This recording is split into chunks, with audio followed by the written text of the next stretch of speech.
భారత communist party CPI మండల సమితి ఆధ్వర్యంలో వంకమరి వద్ద ఉన్న బ్రిడ్జి పరిశీలించడం జరిగింది.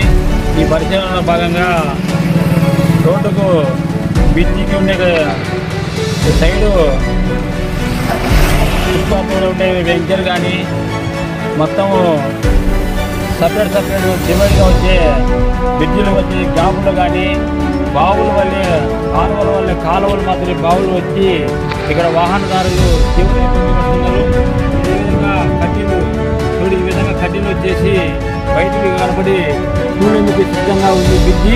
ఈ కూలిందుకు కూడా సిద్ధంగా ఉంది కాబట్టి వెంటనే అధికారులు అప్రమత్తమై ఈ బ్రిడ్జిని మరమ్మతులు చేసి రోడ్డు పనులు అయిపోయే లోపల కూడా మొత్తం తొలగించి కొత్త బ్రిడ్జి నిర్మించాల్సిందిగా తెలియజేస్తున్నాము. అలాగే ప్రధానమైన సమస్య ఏంటంటే ఇప్పుడు జాతీయ రహదారి ఇటు విజయవాడ టు కడప వెళ్ళే రహదారి ప్రతి నిత్యం వేల వాహనాలు ఈ రోడ్డు మీద వెళ్తుంటాయి. ఎప్పుడు కూలిపోతుందో తెలియని పరిస్థితులు ఉంది కనుక వెంటనే అధికారులు అప్రమత్తమై బ్రిడ్జి సపరేట్గా బ్రిడ్జి ఏర్పాటు చేసుకోకపోతే ఎప్పుడైనా ప్రమాదం పొందుతుంది.